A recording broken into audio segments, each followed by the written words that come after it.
Welcome back to Rated Radio with your hosts, Rayburn Alexander and Shane Wyndham. Shane, catch everyone up on your world. Well, I got my novel's secret chapters sent out to those people on my mailing list. I took the extra week off and I published 4 new journal books on Amazon. I wanted to mention, before we get going here in season 3, that I added D's Nuts to my lists playlist because during the last episode, I mentioned Rub by Peaches. Mm-hmm.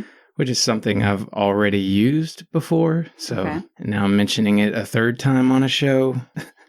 Anyway, what's going on in your world? Not a whole lot. Getting ready for Christmas. I know a lot of people are doing or starting and completing their Christmas shopping. I'm one of those people. So I'm a little less stressed out. But getting ready for some exciting new things coming up for Rated Radio. So keep a lookout for that. We got a lot of cool things coming up. Been working hard on that. And I taught my dog a new trick. She now knows how to shake. That's about it from me. Like shake your hand? No, like spasm shake. It's a hell of a show. Okay. I didn't know. Yeah, shake her hand, her paw. So that's all that's going on with me. Sorry for clearing my throat in the middle of your It's okay. sentence. It's cool. We are joined this morning by one of my favorite people, the one and only Froggle, my sister Alyssa. Froggle? That's what my dad calls her. Yeah, that's what Dad calls me. Alyssa? Hey. What's going on in your world? Christmas shopping. Christmas shopping. Very stressful. Nice. Thanks. I know Frog, by the way. I don't ever call her Frog. I don't even really call her Alyssa. So for the better portion of this episode, I'm going to call her what I normally call her, which is Al. Can we get that out of the way, by the way? What do you hate being called? I absolutely hate being called Allie. Allie. I hate that so much. Where's that come from? Grandma. Yeah? Yeah, Grandma started that. Is that why you hate it? No, I don't mind that Grandma gave me a nickname. It's just I hate the name Allie. My name's Alyssa. Makes sense to me. And I'm the only one that calls you Al. Yeah, so. Yeah. Logan calls me Alyssa or Allie, and it's weird. It feels foreign. It ain't me. All right, well, let's learn a little bit more about you and roll this intro. Rock on. Wait, am I supposed to roll the intro? What?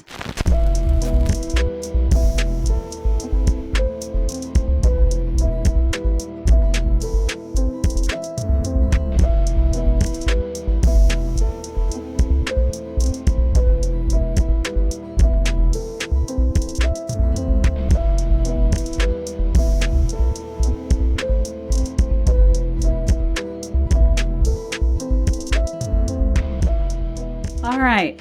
That wasn't awkward. I'm getting mischievous looks over here. All right.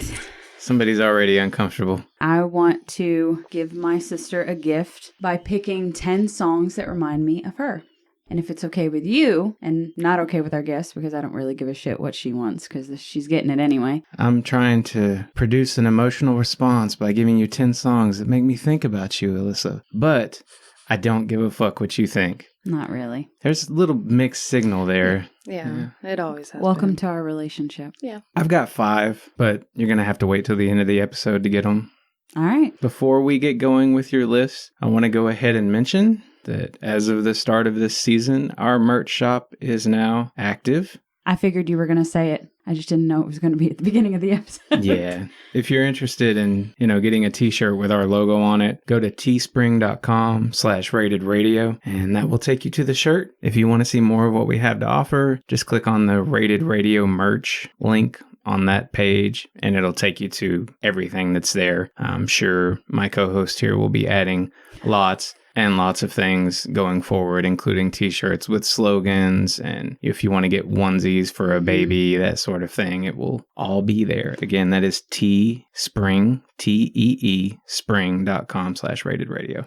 Yeah, the cool thing about Teespring is they let you do so much more than just clothing merchandise. We're going to have mugs up there with the Rated Radio logo, phone cases, fanny packs, if anybody still wears those. Yeah. There's going to be, sweatsuits, and there's all sorts of different designs and quotes from the show, and stuff is coming. So be on the lookout for that because it's going to be ever changing within the next couple weeks. And I'm sure there's going to be plenty that you guys can get for your favorite people this Christmas. Getting back to your list. First on my list, number 1 is Stuck Like Glue by Sugarland. As a youngin', she used to play this song constantly. And it's one of those annoying ass songs that you cannot get out of your head. Sugarland is a country music band. And I think you were listening to this. What? You just said it so funny. A country music band? For those out there who didn't know that country music bands exist. Well, I mean, it could sound like just one artist because a girl singer does the majority of the stuff. So that's why I said country music band. But you used to probably play this when you were around 8. A lot. Yeah. So it's just one of those annoying ass songs that remind me of my annoying ass sister that I love so much. Makes sense. So, like my double-sided compliment. I just want to say that I don't think she's annoying. Throw that out there. Okay. Thanks. You didn't have to live with her. We can be annoying. Yeah. We. To each other. She Oh, yeah. calls That's why I said herself we. out. Oh, All right. yeah. Oh, yeah. She knows. Next song on my list is Lips of an Angel by Hinder. The story behind this is Whoa. my sister and her dyslexic ass used to say lips of an angle, and she would sing lips of an angle. Hey, you know, at least she read the name of the song and didn't think Dragula was Dracula.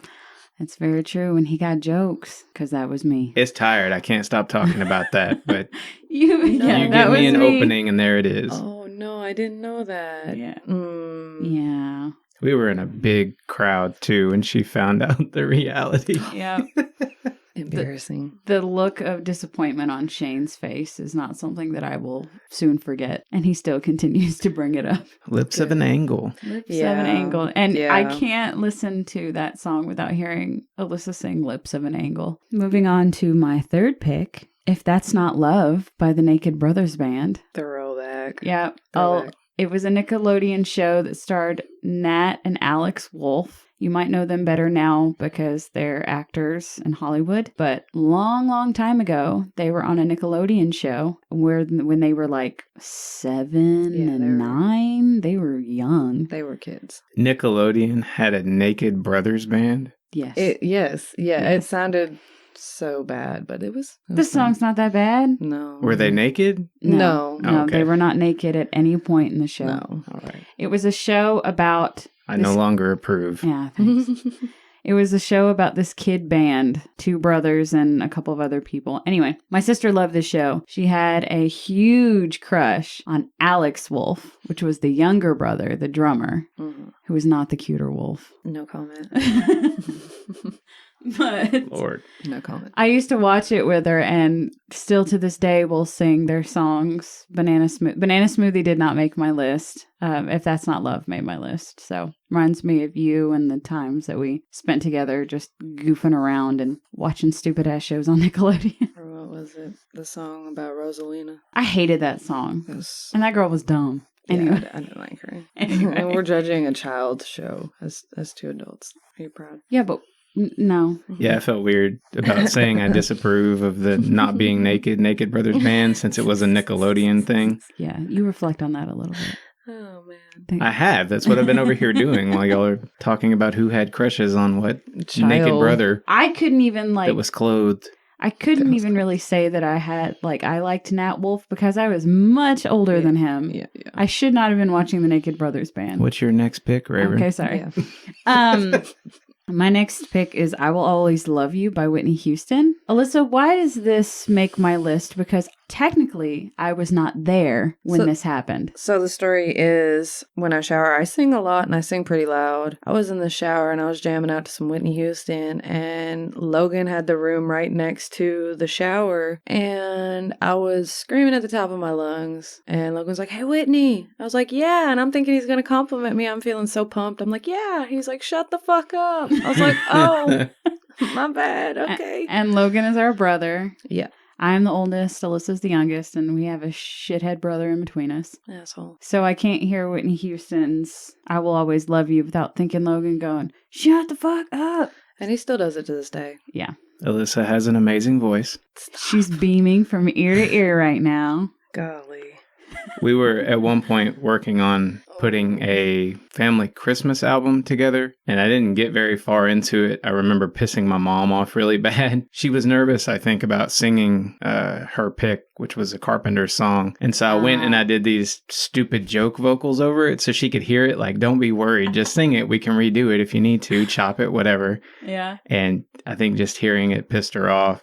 Anyway, the point of that being that the people who did come around and record, I still have the stuff and we need to finish doing that at some point. But one of my favorites was from Alyssa.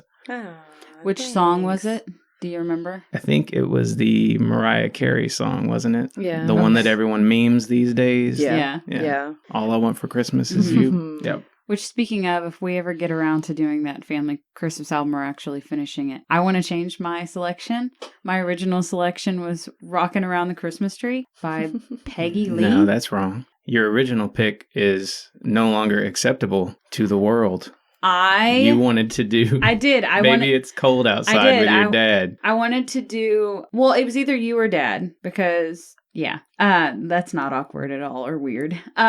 But I wanted to do two selections. I recorded Rocking Around the Christmas Tree, and I wanted to do a duet with somebody else. And the obvious choices would have been you or my dad. You would have been easier to do it because my dad, as much as he sings, he doesn't like for other people to hear him sing. It's stupid, even though he's really, really good at it. But I wanted to switch my Rockin' Around the Christmas Tree to another Christmas song.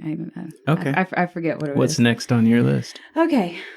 What's next and last on this half of the list is Call Me by Blondie. I listed in a past episode when we covered Blondie that my sister was obsessed with wanting to be Tiffany from Bride of Chucky. She thought that those being Tiffany was style goals and thought she was the coolest, most badass little demonic doll character that you could find. And she loved her.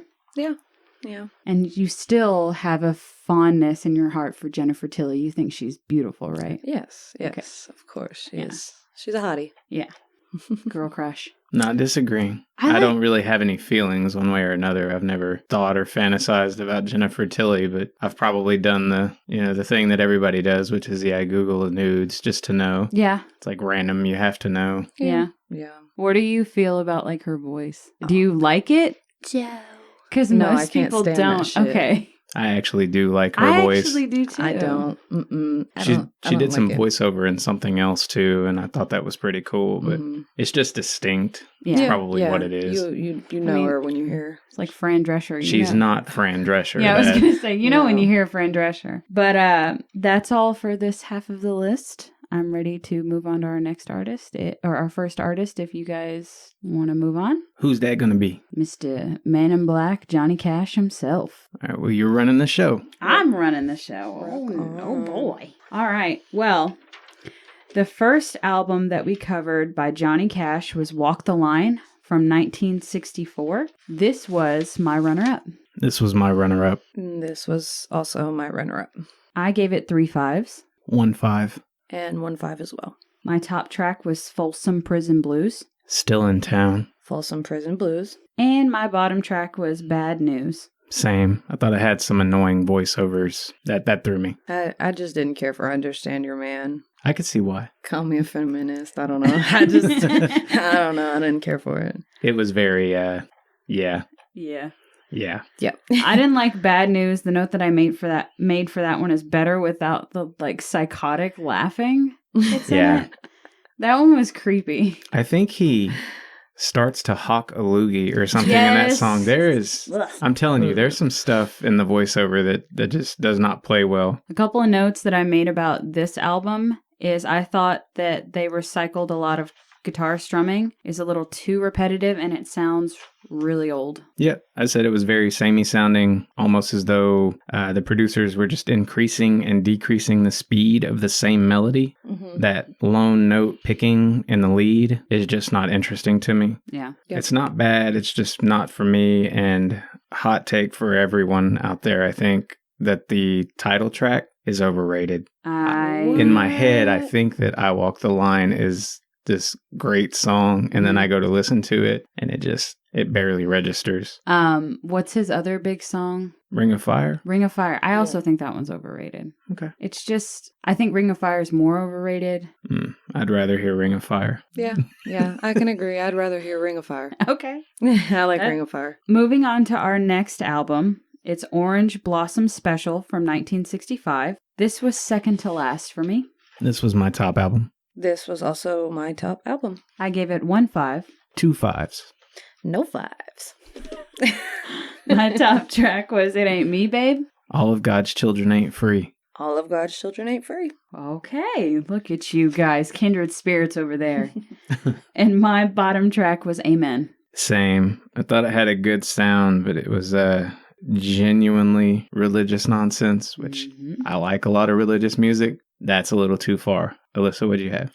My least favorite was Mama, You've Been on My Mind. Sorry, Mom, but you ain't on her mind. No. I mean, she is always on my mind, but no. Well, while we're That didn't talking about capture that, the version that Jeff Buckley did is fantastic. Have not heard it. Yeah, go listen to Jeff Buckley's Mama, You've Been on My Mind. That's a good recording. This album he started to do more songs with June Carter, correct? Yep. Okay, yeah, this was the start of all that. It Ain't Me, Babe features June Carter, and I think it was one of the more successful collaborations. Not everything they did together was gold, but I think this one was one of the better ones. It was always nice to see her show up. Yeah. You know, even if the songs tended to favor the religious bent. Amen was another one that she was on. Yeah, which I think may just speak to the time and the audience. I'm sure if a husband and wife sat down to write something, didn't want it to be too intimate, you're going to move more toward, the religion that you share. I thought this album was more country than the one before it. The inclusion of harmonica and saloon-style piano makes this more musically interesting. It just stumbles in the category of relatability. So the songwriting, the lyrics and stuff didn't land for me. It's the same with me. I make a note on the next album that we're going to cover because it was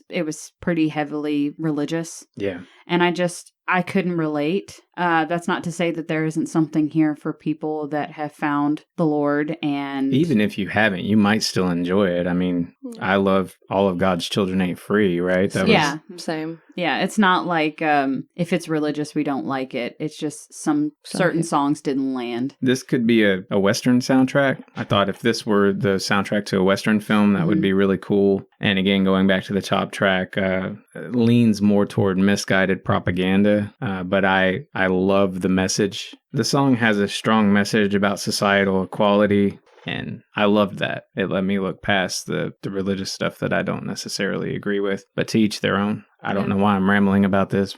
We can move on to the next album. The next album that we covered was Man in Black from 1971. This was my bottom album. This was my bottom album. This was my fifth bottom album. Fifth bottom. Yeah. So what was your first bottom? Oh, well. Fifth bottom. It sounds like a good dream for me. Yes. I gave it 0 5s. I gave it 1 5. I gave it 0 5s. My top track was Orphan of the Road. Same. I thought it sounded like a Don McLean song. I really like Man in Black. Not enough to give it a 5, though. No. All right.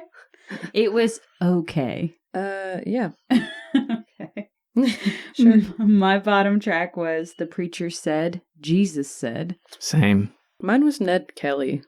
Okay. I didn't care for Ned Kelly. I could see that too.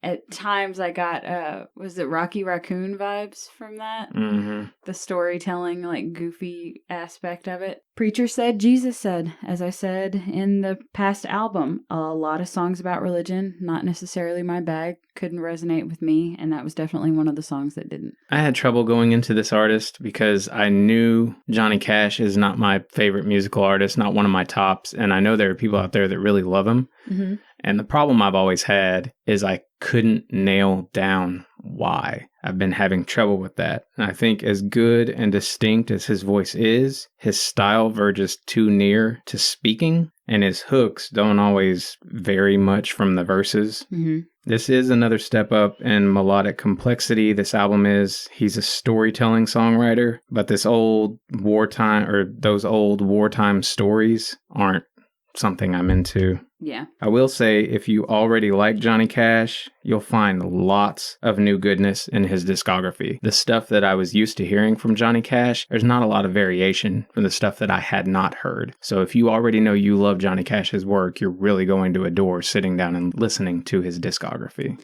Speaking of his discography, it was my job to pick the Cash albums. And obviously, we're about to hit the newer albums that I chose to give sort of like a progression of where he started, kind of where he ended up. Both released posthumously after he died. Yeah. Which he did a lot of recording after June died. And I think that was his way of coping with her death. So he did a lot of work after she did, but it wasn't released until after he died, which I think they died within months of each other. Yep. So did their daughter, or Johnny Cash's daughter. I don't remember if it was June. Yeah. June's daughter. I don't know. There's a lot of sad story. Yeah. There. Did you have some guesses as to why I chose the albums that I chose? The only thing I could even guess is you knew that you liked at least one song from each of those albums. I'm not saying that that's not accurate. Okay. I'm not a huge Johnny Cash fan either. I wouldn't even say that I was I knew more about Johnny Cash than you did. I think I've listened to a lot more of his newer stuff. Yeah. So with that being said, moving on to our next album, it's American 5. Yeah. 100 Highways from 2006. Which was a 35-year gap between our last album and this album. Yeah. So that's one of the reasons why I wanted to talk about my selections, is because there's a lot in between the gap of 1971 and 2006 from the albums that I chose. We could probably do Johnny Cash probably at least another 2 times. Yeah, at least. So I just wanted to talk about that because listeners might be a little bit confused. I guess technically at least would be once. So. Yeah. Okay, so American 5, 100 Highways from 2006. This was my top album. This was my middle album. This was my second to last. I gave it 2 5s. 1 5. No 5s. My top track is If You Could Read My Mind. God's Gonna Cut You Down. Mine is also If You Could Read My Mind. I should mention, before we get much further, that's a cover of a Gordon Lightfoot song from the 70s, which if you haven't heard the original, that's the one I recommend. Okay. It's beautiful. See, and I hadn't heard that version, so when the little that we did talk this week about the cover, because he also does Hurt. I didn't pick the album that had Hurt on it. Yep. Which is, I think he does a great version. And I think a couple of other ones, but I didn't know God's Gonna Cut You Down was a cover. Yeah, the majority of the music on the American series are covers. Okay. He does have originals in there. I think all of the songs are old Johnny Cash songs that he's just re-recorded. The setting for these albums, Rick Rubin got in touch with him, told him he thought that he was an underappreciated musical artist, and he hates that he hasn't heard anything new from him, and he didn't feel like he was getting the respect that he deserved. Mm-hmm. And Johnny Cash ultimately decided, when he went with Rick Rubin as a pick for producer, that he wanted to do these covers, do this intimate living room recording type set where there was no backing band or anything initially. Yeah. And it's brilliant in a way. I don't know where I'm going with this. No, I can agree. There's something about what I like in these albums, in the later albums, that feels so exposed, so raw. It almost seemed like a desperate man's last-ditch effort to sort of be heard in a way. Yeah. I can agree. So that's one of the reasons that I really, really liked it. Plus it had like a modern, I don't even know what you would call it. Kind of like in a way that Kaleo, some of his stuff. Yeah. You can hear that. It's that newer sound that takes inspiration from older generations, but it's still, there's something so new about it. Yeah. There's something about Rubin's ability to take someone's little acoustic recording and add things that just really make it pop. Yeah. What about bottom track? I Came to Believe. Same. Help me. Okay. You want help, or was that your bottom track? Is this your cry for help? Help me. No. Number one, my bottom track is Help Me. For me, the idea of Cash doing a bunch of covers sounds cooler than it ends up being. While it's intimate and moody, the sound of his aged voice is a bit too bleak for me to crave hearing. Does it remind you of your demise one day? No, I don't know that. It just, Jesus. I don't know. It's rough. I like dark music. I like sad music, but I like it because it makes me feel good. It makes me feel alive, like I'm still young enough to be hurting and it's going somewhere that matters. And this just feels empty. Okay. I can agree, though. I agree. Yeah. Moving. I only gave a single 2 to this album, by the way. Dang. And I had not given any 2s before that. So this isn't a bad CD. Again, I think it ranking high for Rayburn is pretty good indication of that. Yeah. Yeah. Moving on to our next album, it's American 6, Ain't No Grave from 2010. This fell in the middle for me. This was next to last for me. This was also the middle for me.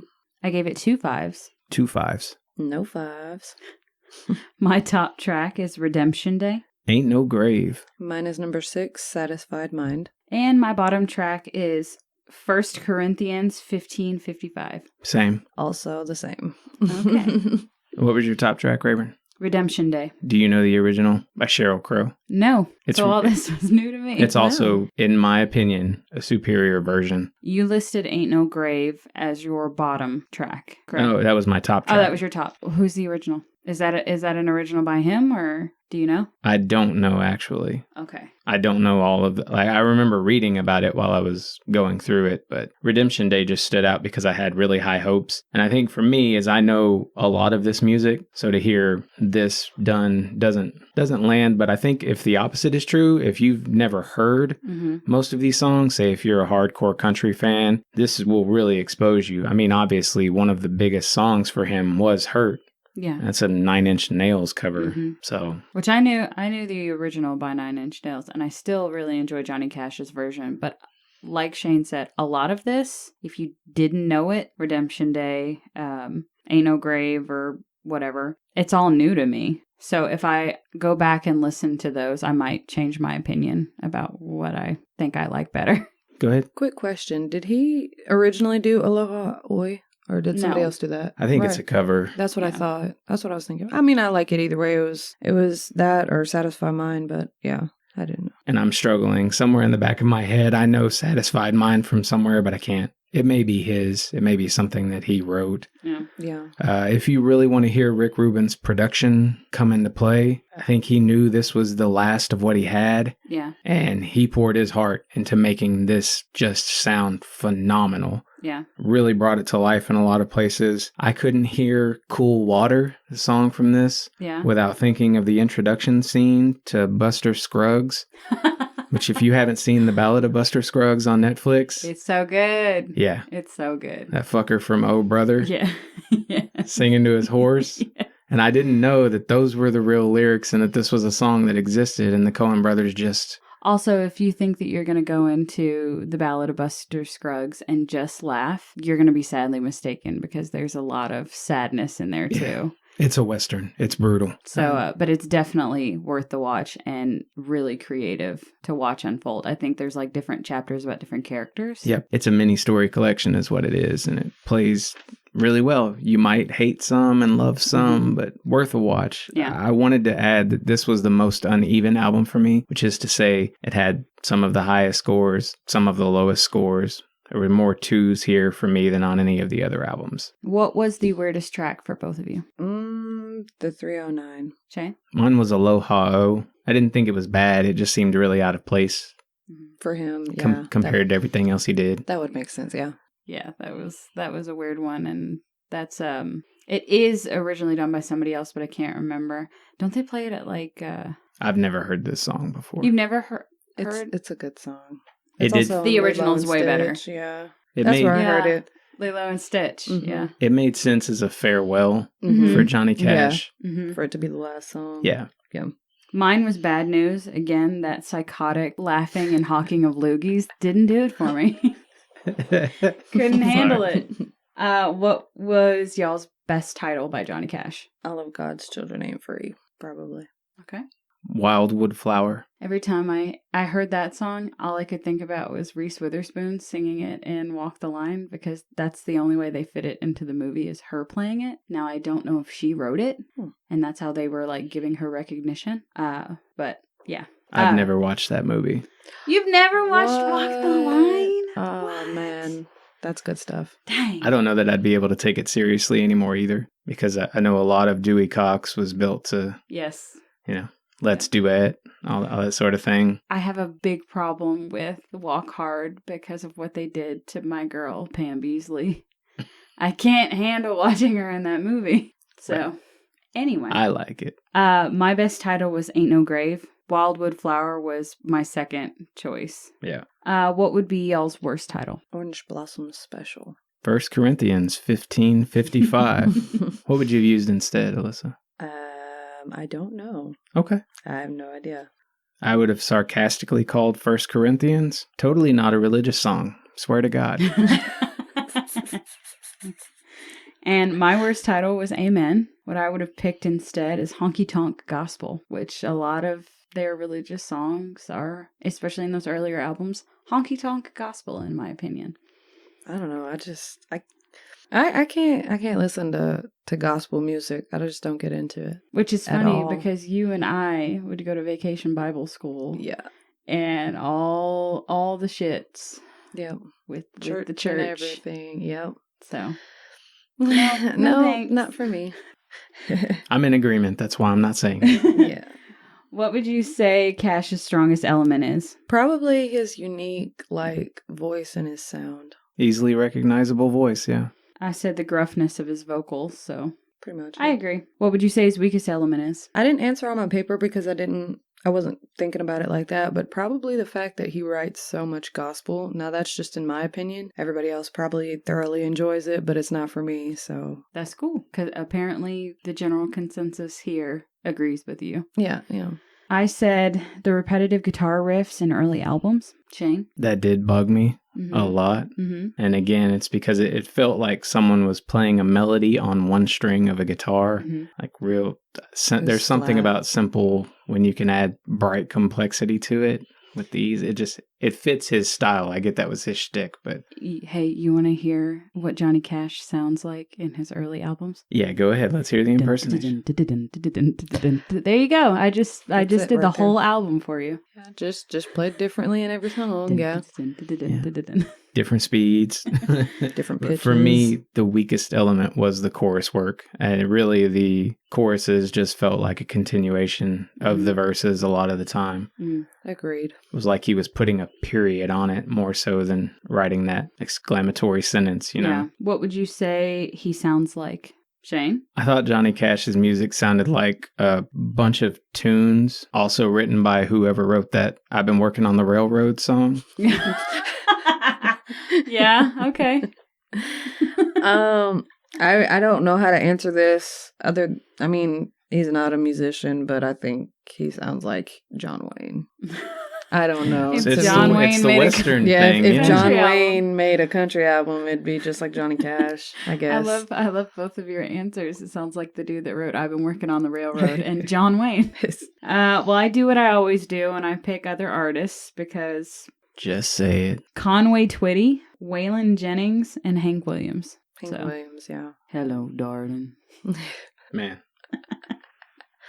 All of those artists do not feel as bleak for me. Yeah, they're I'll say that. a little bit better. When would you listen or how does the music make you feel? I answered so stupidly, and I would listen to it while riding a horse. His music makes me feel like a cowboy. So I know what I'm buying you for Christmas. that's that. Shane? Sorry, I'm feeling this answer a whole lot. I would listen. I think it's good to listen to when you're tired of everything else that there is to listen to. That's just me. Okay. And the music makes me feel like I'm watching footage of a road trip while wearing a straitjacket. Okay. So, like, if you're in a nut house and they're playing a film on the wall of someone driving down a country road or in the that's exactly what I imagine would be playing. Okay. Johnny Cash music. When I would listen in the car and how the music makes me feel like I'm traveling and unsure of the destination. Western. Yeah. There you go.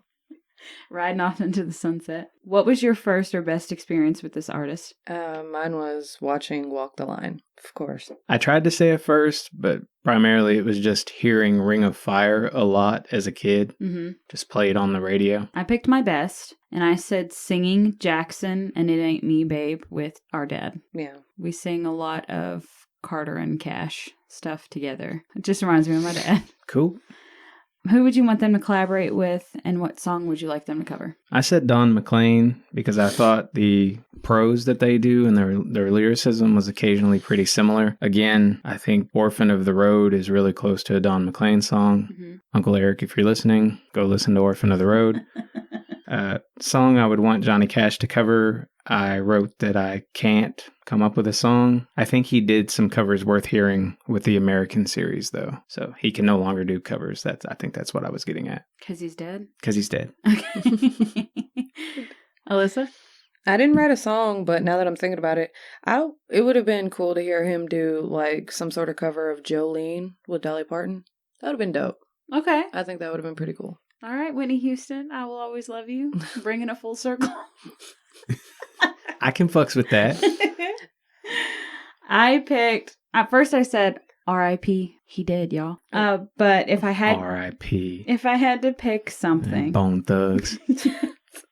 I would like him to do a song with Loretta Lynn. Fucking Pineapple Bone. Sorry, go ahead. Loretta Lynn. And I would like them to cover Broken by Amy Lee and Seether. So diving into that newer, depressing, empty sound that I was a fan of. Can you fucks with that? I don't know. That's what I want. I might not change it if it was just playing in the background, I think. All right, I'll take that as a win. Yeah. I'll take it. I think I'd like it. What makes this artist seem unique? His voice. Just his voice, yeah.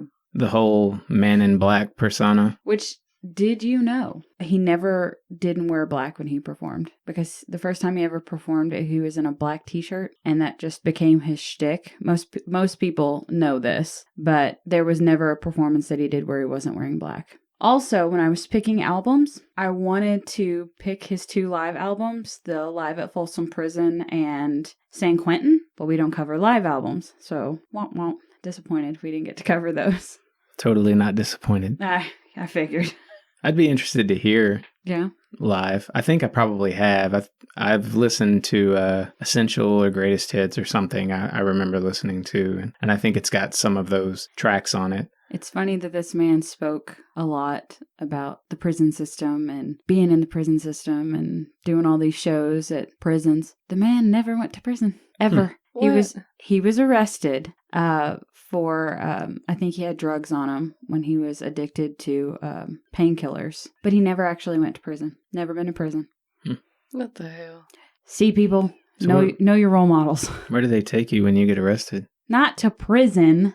So you're differentiating between jail and prison. Like yes. a county jail and a... He got arrested, and I think he didn't spend extensive time in jail. I think it was like an overnight thing or even like an evening thing. Oh, I was about to say, but to be fair, jail can be worse than prison sometimes. Prison, they're, depending on where you go, they're more lax than jail. When he got arrested, he was already very well known, had a lot of money. He was fine. He didn't spend not hardly any time in jail, but he definitely did not do any hard time. Oh. I want to fuck with you forever about this, but what's the next question?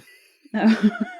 Like, I want to keep giving you shit, but... The next question is... Oh, wait, I didn't answer. What makes this artist seem unique? I said the struggle and gruffness of vocals, so just agreeing with what you guys said. How could this artist be most successful in the future? R.I.P. Well, obviously, future is relative because he has passed, but I think he'll be a very good artist for new songwriters to cover. Just knowing some of the covers that have already come out of his work, I've really enjoyed all of them. That's all I got. Okay. I thought you were going to burp for a minute. I was like, nope. Okay. Al? Well, I would have said more collabs, I guess. Give her those tasty collabs. Yeah, I'm here for it. It would have been nice, I think, because a break from his voice to something else feels necessary. Yeah. For him to play off of instead of it just being him. Yeah, it'd kind of be like listening to Boyz II Men. If you only had the bass vocalist, your mom would dig it. Oh, yeah. Mom would eat that shit up. She'd eat that shit up, then not be able to tell you who she's listening to. She'd be like, Jake Kyle's band. Green Day. Wait. Bobby Brown. No shade, Mom. No shade. But All shade from me. You know what you are. No, to be fair, I think your mother knows her bass vocalist. yeah, she might know them at least. She remembers them. Oh, okay. She's yeah. spot on with fucking Barry. Maybe, but God. quote, make you want to take your panties off. Oh my God. Yeah, she did say that all the time. You know that scene from Howard Stern's Private Parts film where the lady calls in and talks about being a big fan and he makes her put a speaker on the floor and turn the bass all the way up and then he just like... That's Barry White for my mom. Like I could see... Teddy Pendergrass. She loves that bass and a vocal. Mm-hmm. I get it. She loves Sam Elliott for the same reason. Even though she can't get down with all the cowboy honky tonk. Yeah. She loves Sam Elliott. Anyway. Sorry, Mom. Who would you recommend this artist to and why? Can't recommend him. Everybody knows him. Just saying. Can't recommend him. Everybody knows him. I wouldn't recommend him, but That too. I really do love much of his perspective on freedom, the war machine, etc. His messaging was great. The religiosity, not a big fan of, but pretty much everything else he wrote about, I loved. I loved seeing, especially a country artist, push back so much on the difference between freedom of thought and nationalism. I don't know that I made as much sense there as I wanted to. But no, you made sense. You made sense to me. 'cause I just agree. don't know. I hear that, but yeah, there's nothing more to add. So what was your answer? I said I would recommend this artist to anyone in lower class Southern struggling situations. It relates well. Are you poor as fuck? Go listen to Johnny Cash. Are you a part of the Dust Bowl? This artist is for you. Do you live in the South where we all talk like this? Go on and listen to Johnny Cash right fast. You gonna enjoy that. Come on back. Okay. Oh, Lord. Ring of Fire was in Tony Hawk's Underground 2. It was on the soundtrack. I just remember skating my ass off to that song a lot. You grinding on some If rails you to Ring of Fire? You don't think you're going to feel it, and then it comes on, and you're like, fuck yeah. Oh, yeah. I liked it. His wife made appearances. We already talked about that. I wanted to mention the album artwork. A lot of these early albums came from a period in time that I know why they don't do it anymore. It's because they want to reduce clutter in the visual, but I love how they used to put the entire track list on the front of an album so you could see every song on that CD just looking at the cover. You're talking about the album covers, and all I can think about is Orange Blossom Special of him in that fucking orange shirt on the top of a train. I love that cover. I don't think it's bad. It's very different from his shtick. It's not the classic man in black. I mean, he's in like a peach button down sitting on top of a train, and it just does not look like Johnny Cash. Yeah. So it's got those 70s bubble letters that everybody was using at the time. Alyssa, do you have any optional discussion topics, or are you ready to move on to our break and get on to your pick? The only thing I could possibly add is Orange Blossom Special and Folsom Prison Blues. When I was listening to those, they have such similar beats. I mean, we've already talked about how a lot of his music has similar beats and Guitar riffs. Yeah, but man, Folsom Prison Blues and Orange Blossom Special, those sound so much alike. Which is funny because Folsom Prison Blues was your top track And on Walk the Line, and yeah. Orange Blossom Special was your bottom track on that album. I just think with that, it's the wording. It didn't sound so. It's too wordy. Yeah. Too wordy. But I did like Folsom Prison Blues a lot. That was a good one. I did too. So let's go ahead and ask Alyssa her 5 questions before we move on to the break. First 5 of our 10. And I apologize that I'm not talking to you so much today. I'm trying to let her do her thing. That's okay. Be in charge. I only get one of these ever so often. You're good. Just giving you shit. All right. Alyssa, Al, Froggle, Allie. Stop. Frog. Which, okay, before we get into this, do you want to tell people why your family calls you Frog? The reason I am called Frog is because growing up, I had a huge fascination with frogs, and instead of crawling like for my first little, oh my God, she's doing it, instead of crawling, I decided to hop like a frog. Dad started calling you that because Sally Field in Smokey and the Bandit, her name was Frog, and Burt Reynolds said, what? I love that you give me eyes like I know what you're thinking. And You're talking about Sally Fields and shit. I have no idea where you're at right now. Sally Field went by Frog in that movie, and it was for the exact same reason that we started calling you Frog. It was really something that Dad started calling you. Yeah. And it just stuck, kind of like pineapple stuck for me. Yeah, and Logan's was Odie. And Boy. Yeah, and Boy. He was the only one. Boy. Yeah, his privates had a nickname as well, I do believe. Playlet. Yep, Playlet Bird. Gonna get you. Started out as Piglet. Yes. Yep. And then changed. To Playlet. Yeah. Yep. You know, if Logan listened to the podcast, he might be pissed off. He would be mortified. He would be so mortified. Anyway. Whatever. Or if he was a baby, I think he's a Weedle. Oh, God. Remember we used to go through the grocery store and we used to see those Vienna sausages in the big jars. God. And my dad used to tell him that that's what happened to little boys' peckers when they acted up. The Playlet Bird came and got it, snatched it up. Put it in a jar. Yep. Logan's so dumb. He believes anything we tell him. Yeah, he does. Yeah, poor guy. I love him. Sorry, Logan. I love him, but... I had a photo album that I went through when I started scanning all of my photos. And there's one of me and Alyssa at your parents' house. And I was down there listening to Dashboard Confessional when I first discovered them or whatever. I'd sit in your parents' room and just listen to music. But that's me and Alyssa. And on the back of this photo, when I pulled it out, it said Dog and Frog. And then like the next picture was one of your brother. He's in the doorway, but he's climbed up the doorway. Oh, like he's got going it. like this. Yeah. Yes. Yeah. He used to do that shit all the time. time. Climbed up the doorway. He would just climb everything.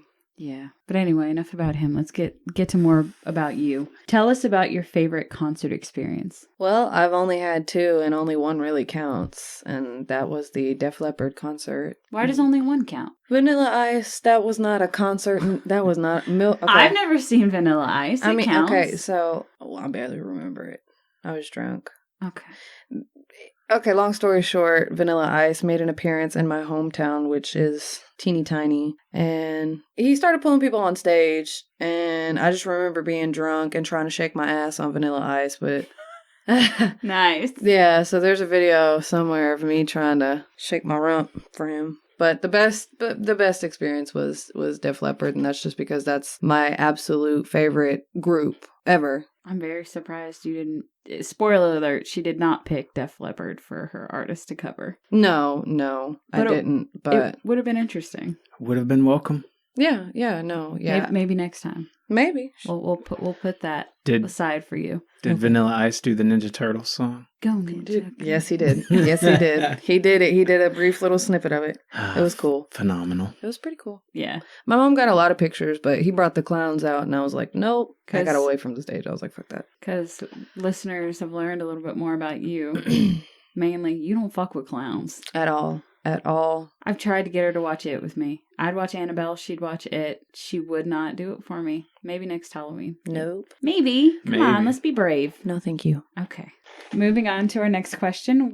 What's one of your favorite moments in a song? He didn't even answer his favorite concert. He doesn't have to. Wait. He's not the guest. This is just for you, darling. This is just all for about you. I don't give a shit what he says. I care about what you say. You said your favorite moment in a song. The beat. If the beat is not there, it's going to be hard for me to listen to the lyrics because I don't know the background. So you're putting your crotch up to speakers. What? No, I definitely am not doing that. What the fuck? Okay. It's got a good beat. Let me just throw my pussy on the speakers. What are you talking about? What? No. But it does have to have a good beat. All right. You're all about that beat. Yeah.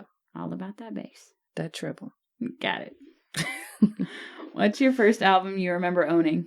Skillet Awake. Dang it, I was going to say, please be something embarrassing. No, it was actually Skillet. I liked it back in the day, but... Is this the period of time that you were really into Hollywood Undead? It was. Yeah, that was that time. Mm-hmm. had their faces everywhere. And I wanted their masks. I wanted Johnny and Three Tears masks, the light up blue one with the butterfly. I would still get it and hang it on my wall. I'm just saying. It was a pretty dope mask. yeah, I never got into Hollywood Undead. What? I mean, Shane did. Yeah, they were MySpace original. They were big. They were. I was also very into Skillet. I owned Awake. Good ship. Yes, I Vibing over did. there. Good ship. Yeah. Good ship. All right. Maybe we'll get to Skillet someday. Maybe. Hell yeah. You keep saying skillet. All I can think about it is skillet. How has your taste in music evolved over time? I appreciate older music now. Like back in the day, I couldn't listen to half the shit mom and dad would play for us because I was like, this sounds so stupid. Da, da, da, da. Now I can appreciate older music because it tells a better story and it has more. There's more to a song. There's more to older music than there is newer music. Most newer music is repetitive. It talks about the same bullshit everybody talks about: bitches, money, smoking. I love that shit. I mean, don't get me wrong. I love bitches, love money, and I love smoking, but I don't want to hear about it all the fucking time. I want to hear about, real life shit. Yeah, we're adults. Grow up. Yeah. Nobody wants to hear about that all the time. Life sucks. We know. What's some of the genres that you did not used to appreciate or get into when we were younger, but now that you're an adult, newsflash, you're an adult. You're an established adult now. What's some artists and genres that you used to could not fucks with that you definitely fucks with now? Classical. I didn't like classical because I was like, this is bullshit. There's no words. There's no nothing. But I can sit at home and jam out to some fucking classical music and clean the house and mind my business, have a nice day. But as far as artists go, I like a lot of Fleetwood Mac now. There's not a whole lot of artists I can just name off the back of my hand that I didn't like back in the day, because at the time I didn't know who they were. Like, I was like, oh, this is bullshit, I don't want to listen to it, so I wouldn't even bother trying to figure out who it was. But now there's a lot of older country music that I can actually enjoy because people aren't down my throat. No shade, Mom. I was gonna say, you don't need to say shit here. I'm glad that you did, because I wanted to know who was down your throat. It sounded a little bad, and then you clarified it was your mother, so we're in a different category. Yeah. No, I float in the gutter over here. I apologize. Y'all are talking about being down people's throats, and all I can think about is Alyssa, like, moshing to Bach in her living room. If I come over and you're having a full-on metal sesh to classical music, I might leave. No. There is something to be said for when you're trying to get some work done and just turning on instrumental, primarily classical. You just don't, it doesn't feel like a intrusion. There's not a level of, I have to pay attention to the lyrics, so I'm having trouble focusing on. Yeah. I've been really into these lo-fi beats. Like the, I need to show you guys some, it's just these different beats. If you're talking about the kind of music that you wound up creating for the podcast for us to throw in here, that's not lo-fi. That's hi-fi with like a scratch effect on the top. I'm not talking about me. You can find them on YouTube. It's like relaxing beats or beats to listen to while you're sleeping. And usually it's like this anime girl that's studying for hours on end. And I looked up the music that they had in this playlist, and I created a playlist for myself. And I turn that on when I need to focus and kind of just zone out. And that's usually what I listen to. And I found out when Spotify did their Wrapped 2020, it was one of the top genres that was played over this past year. Either I'm expanding my genres or I'm turning into a vegetable. So. I know we're in the middle of your questionnaire. I want to go ahead and say thanks while we're talking about the Wrapped stuff to the people so far who have let us know that we made their top 5 podcasts. Sarah threw one on there, and I got a message this morning actually from Joseph. Really? Yes. The guys at the other podcasts that I'm not going to mention today, just to not mention them for once. Yeah, we're not allowed to talk about them. They're right up there, right under our podcast for our listeners. So I know for a fucking fact they're going and listening to your podcast now. As a result of me mentioning you all the time. You're welcome. Yeah, so maybe don't give us too much shit. I was talking to one of the hosts this past week, and he was catching up on our episodes, and he found out that I kind of gave him a lot of shit during the end of last season, Battle of the Bands, and he says, get ready, because he's coming full guns blazing, so I'm still waiting. It's gonna, Anyway. Gonna be fun. Moving on to the last question for this first half. What's an album you love, which most people have probably never heard? I don't know about an album, but I know a group and a person. The group would be Die Antwoord. I don't know if I'm pronouncing it right. I don't know if I've ever. Die Antwoord. Yes, that. Okay, so I've known like maybe one person that knows outside of like our family and y'all. I've met one person that even knows who that is. So, but they're pretty cool. And then Pop Smoke. He died relatively young, but he's got some dope ass music. I don't know. Pop Smoke. Have you ever heard him? Mm-mm. No. I have heard of him because of My girlfriend. your person. Favorite song? By Pop Smoke? Yeah. Dior. All right. Dior. Is that going to go up on the mentions? It can, sure. Yeah, let's do that. Let's introduce some people to Pop I Smoke. want to listen to it before I support it, but I did want to know what your top song was. So it's a good place for people to start. Yeah. It's so he was my age. He died like as soon as he, started getting his name out there. If you're into rap, it's not a light, easygoing rap. It can be a little rough around the edges, but it's pretty dope. Yeah, Carmen, your girlfriend. I only said your person because I didn't know if you wanted to talk about her. I don't care. Carmen Bow Wizard. Oh God. She told me about Pop Smoke. Does everybody have to have 3 or 4 names? Yeah. Well, I'm running the show. Everybody's got 3 names. Well, Bo is her middle name. Bonica. Bonica is So her. she goes by Bo. Yeah, she goes by Bo. And then Rayburn. Nobody calls her Wizard but me. Yeah. Rayburn had to give her a special name. She's really into like medieval times Scarborough Fair. She's really into that, so I just jokingly started calling her Wizard. But she's the only one that I've known that is really into Pop Smoke. And if she's ever on, we talked about her covering Pop Smoke for her episode. So maybe that's something that we have to look forward to because she seems... She might surprise you. She's when we talked about if she was ever on, she mentioned a few artists that would actually but Pop Smoke, yeah, she knows a lot about him. Good artist. Yeah. Good artist right there. So, Definitely going to be checking it out. Yeah. Y'all ready to take a break? Mm-hmm. Let's take our break.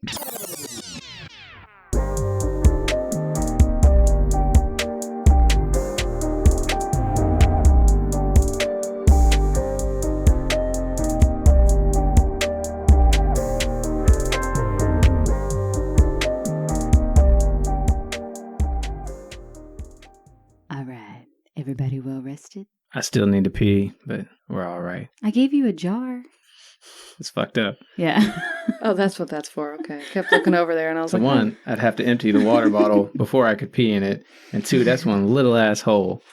The listener jar doubles as a piss jar for old piss boy over there. Even pushing rope, I don't think that would work. God. What? Pushing rope?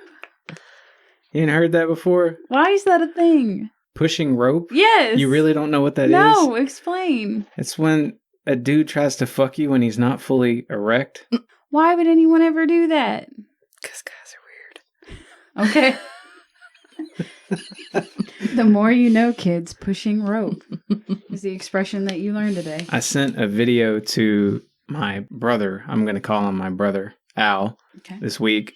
Of a video I found that I thought he would enjoy. It was a music video, but he responded, and when I pulled it up and it opened up, there was a porn video staring at me, and it was from that night when I was at my sister's. And you lost track of time? Yes. Okay. And one of the things that got talked about that night was weird stuff that you've seen in porn or whatever. And the reason I bring this up is because you were talking about why would anyone do that? I was watching a porno flick one time. It was a threesome scene, and out of nowhere, these 2 dudes that are going at this girl start pulling out slices of pizza and eating it and using it in the scene. So why would people do things? I have no idea. My aunt, somebody, used to look up animal sex. Yeah. She wasn't into it. She just knew it existed and wanted to see it. It's like, why would anyone watch 2 girls, 1 cup? Pushing rope is very mild by way of comparison to where we are. I say that, and I'm one of the people that have seen 2 girls, 1 cup. Yeah, so. You've probably seen most everything I'm talking about over here. You just didn't know the terminology for pushing rope. I didn't know. I don't have a dick.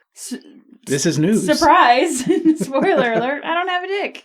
I don't know the lingo. I do know gross ass girl lingo. That's because it relates to me. I think it's just because I'm a lesbian. That's why I know the lingo, all the dirty lingo. You're grosser than I am. We've established this. Yeah. You have to be to please a woman. You got to be dirty as fuck. I wouldn't That's know. very true. I wouldn't know. I'm going to take both of your word for it. Yeah.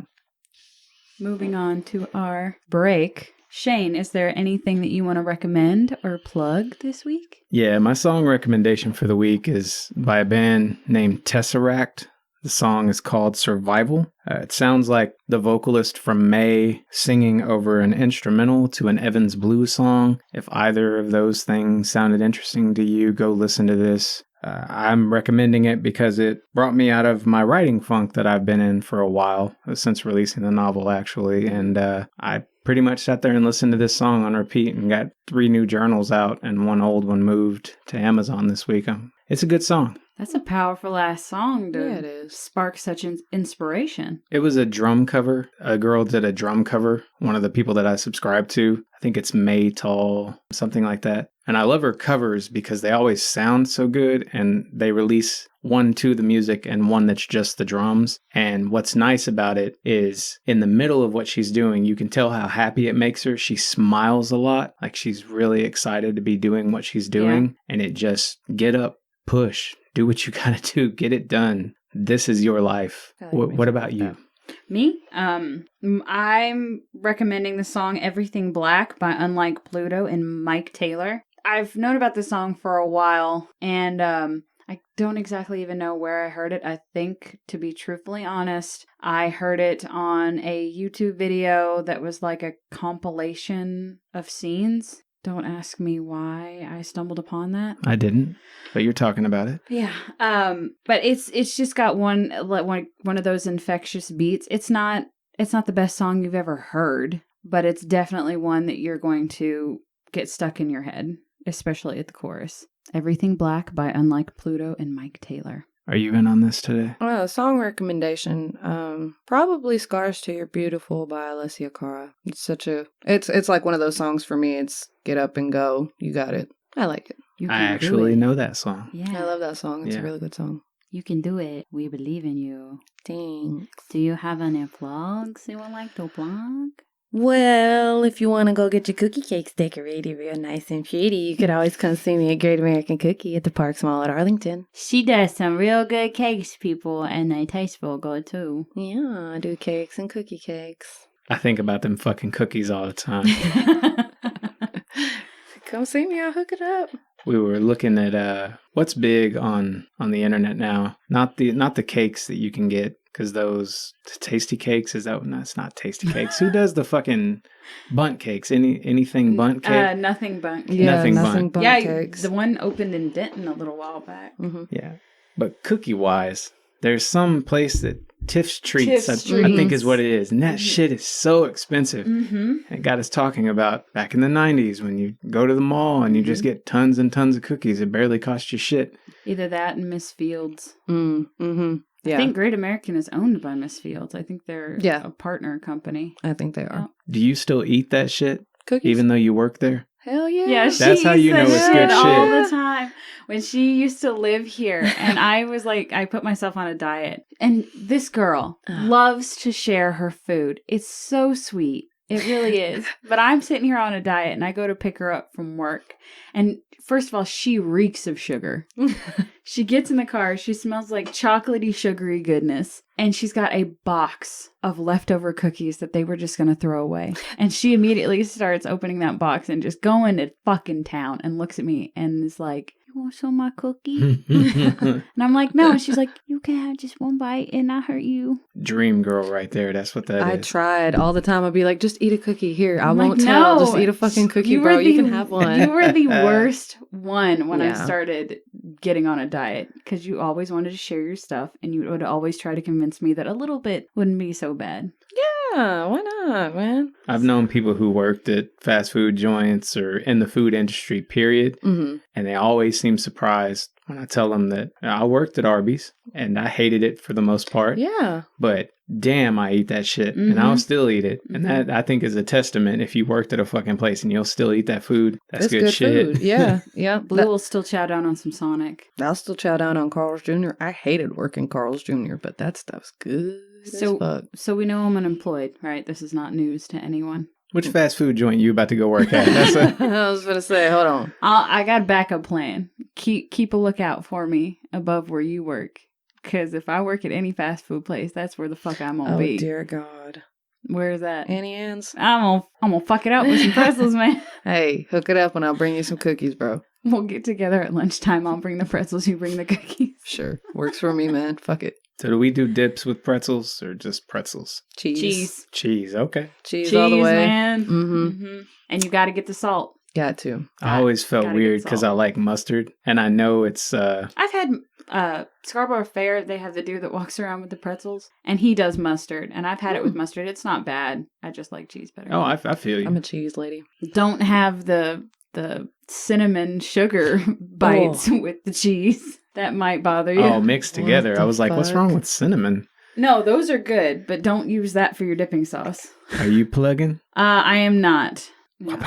I've got a doozy this week for a plug. For some reason, it has never occurred to me to look up a mashup of the artists that we're covering on a given week, but this week it did. I wondered if there was anyone who had done a Johnny Cash Post Malone mashup. I was only able to find one, and I really liked it, and it led me down a rabbit hole. But there's a video out there on YouTube. I will put it on mentions. It's called Hurt Circles. Okay. It's Johnny Cash and Post Malone. It puts together the song Hurt by Johnny Cash and the song Circles by Post Malone. And the YouTube video the YouTube channel has 4 subscribers right now, and I'm one of those. I don't understand how that's possible. I immediately understood what this guy was trying to do. He's taking instrumentals of one song, throwing the vocals of another on top of it. Mm-hmm. I love it. The YouTube channel is Sweaty Sounds. Nice. There's a Z at the end of sounds, not an S. But go give that stuff a shot if you are interested in all and hearing some really,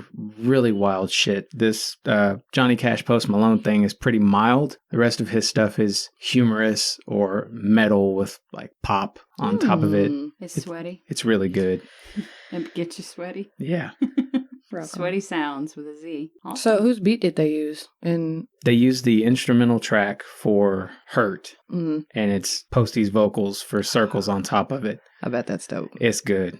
So much better than I thought it was going to be. Well, speaking of that, we know that Post Malone's like a genre-bending artist, right? Yes. He's really into country music. Johnny Cash is listed as one of his country music inspirations. So I thought that was cool that the 2 random artists, semi-random artists that we covered this week actually tied in together a lot more than we thought. So I just thought it was interesting. Word. If we don't have anything else we want to do during our break, let's move on to the next artist that we covered. Yes, please. All right.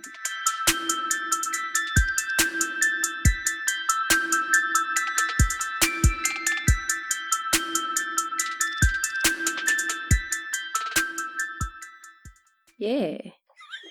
I like Posty. I looked at her. Yeah. So, Alyssa. In case y'all don't know, me and Post Malone are married. We're expecting our first child. Thank you. Is this how you tell me you're pregnant? Yeah.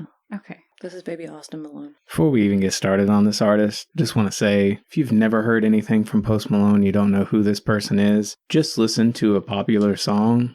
Don't go looking at photos or anything that might throw you off and give you the wrong impression about what you're going to get. Yeah. See, that's where our mom made the mistake. She doesn't like Post Malone because of the way he looks. And what? Yeah, you didn't know that? No. Mom hates the way he looks.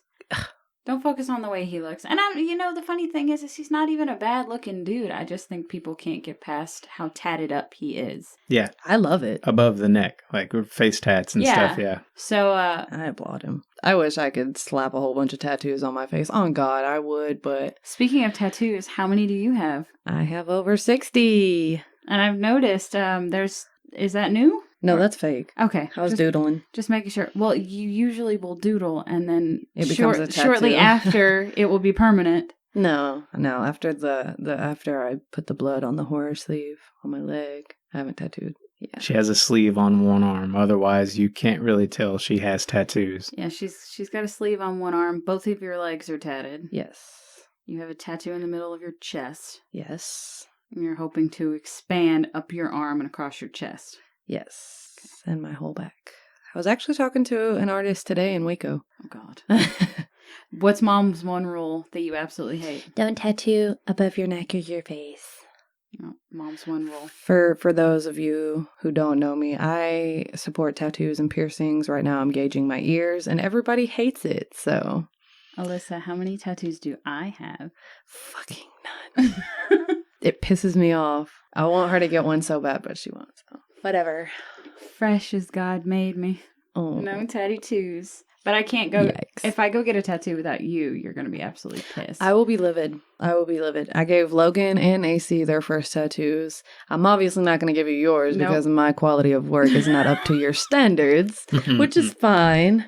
There's room for improvement over here, but... I love you. I do. No, I get it. No worries. Okay. No worries. I have none either, and I think about it constantly. A lot of people think it's because Corey is covered in them, and that makes me not want them. That's not it at all. It's remembering when I was 19, I think, and I was contemplating getting one. It was going to be the skin peeled back on part of my arm, and underneath it was going to be the wall from the Pink Floyd cover. I never That knew would that be about dope. you. But what I wanted was it was going to be peeled back in the shape of a cross. And looking back on that now, Yeah. I can't imagine still having that. So I worry a lot that I will come to regret whatever it is. That's my big thing, and I've always told her that is if I get a tattoo, I'm really into like the minimalist tattoos. Mm-hmm. With not a lot of color, just the black and white. And I would obviously want to get something that means a lot to me. And I wrestled around with the idea of getting something about like our dad and like a connection that we have together. I'm not going to... Go ahead. You already got on the topic. I wasn't going to talk about it though. Rayburn is a fucking crybaby. Go ahead and tell the story, Rayburn. Go ahead. Okay, first of all, Daddy's girl. I laid claim to this tattoo for years. You're not the only one who played video games with your father, Okay. Rayburn. But I laid claim to it for years. And this girl gets bored one day. And she knows. You knew I was not going to like it. She tattooed it on herself anyway. And then wanted to act like it was blasphemy that I got upset that she tattooed the one tattoo that I wanted when I was ready on herself. And you still don't have any tattoos. I did And this tattoo when I was 14 years old. You Yeah. cannot be mad. Yeah. So you're saying she got upset, but really you got upset. I got upset, but she got Facts. upset at me because I got upset. She couldn't understand why I was mad about it. So you're gonna be mad at me because I got the Triforce tattoo, but do you know how many people in this world have that same exact tattoo? Are you gonna get mad at everybody that I has don't the care same about fucking them. tattoo? They don't have the same dad. We already share the same dad. I don't want to share a tattoo with you. What am I gonna get? That's the only game he ever fucking played, and you know that. No, Star Fox. You could have gotten one of those little rings that Star Fox flies through. But you could have gotten Slippy. I was not gonna get any of them. I like the game Star Fox, but it wasn't for me. I don't care now. But There are other things that I could get. to be fair, I covered up the tattoo with a different one. So You did, and I not think there. It's the frog. Ladies, let's talk about Post Malone. Okay. Yeah, you're right. Okay, you're sorry. right. Can you tell we're sisters? Moving on to Post Malone. Alyssa, what was the first album that we covered by Post Malone? It was Stoney, and that came out in 2016. And where did this fall in your ranking? The bottom. This also fell on the bottom for me. This was my bottom album. Before we get too far into this, we only covered 3 albums by Post Malone. Something about the rankings, too, is this one had fewer tracks than the other 2 did. Mm-hmm. Yeah. So less ability to get a high purchase value. Anyway, I'm not going to talk too much. Let's go ahead and go. I gave it 4 5s. 9 5s. 6 5s. My top track was Go Flex. White Iverson. Mine was I Fall Apart. White Iverson was his first big song. That was his big break. I wouldn't have known that. Is this the album that has Congratulations on it? Yes. Yes. Congratulations came out. No. whenever White Iverson first came out. I had heard it like a couple months after it came out. I was already hooked. White Iverson is not something that they played on the radio, though. Do you remember where you heard it? YouTube. Did you go and look it up, or was it like a suggested? No, like when you know how when you pull up YouTube and it has them already pre-selected. Oh, so it was like the top. Yeah. Okay. And I remember the first time I saw Post Malone when he was in that video. He had his ugly braids, his messy, ugly braids. And I was like, what the fuck is going on here? Let me hear what's going on. And I was very judgmental. I'm not going to lie. I was go listen without watching. Yes, listen without watching. So I was like, this guy is going to spout some nonsense. And when I listened to it, I was actually really, really impressed. I liked it. The braids didn't bother me half as much as the bangs did. But that came later. That came way after his braids. I hated that. And his big golds, those were so atrocious. Those are so atrocious. Oh, I think I've kind of worn White Iverson out. It's still top for me, but I do lean a lot towards cold lately. Yeah. And my wife doing what she does, she knew every word of Congratulations by the time I heard it. And I was like, what the fuck? Where have I been? Moving on to our bottom track, mine was Cold. Broken Whiskey Glass. Oh, really? Oh. Yeah. Mine was Leave. I think I ended up picking Cold because it was really, really repetitive. Yeah. Cold is kind of repetitive. Why did you pick Broken Whiskey Glass? Yeah. It's kind of a mess.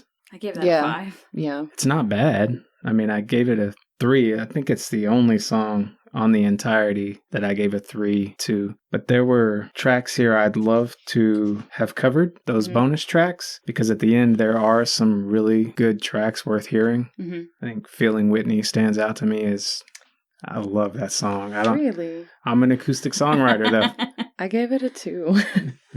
There are some thoughtful love songs here, but most of this is a chill vibe for people to coast to. Could say that about a lot of Post Malone's music, but here he's definitely straddling the materialistic side of rap more so than the love song sort of things. Which for most of you that don't know about Post Malone, he is from Texas. He was actually born in New York, but he is from Texas. His dad is the food and beverage assistant for the Cowboys. Yeah, that's where I work. Yeah, okay. Well, you worked 2 jobs. I still work there. I know, you worked 2 jobs, but we were just talking about Great American. Stop arguing, please. Anyway, so he's a big Cowboys fan.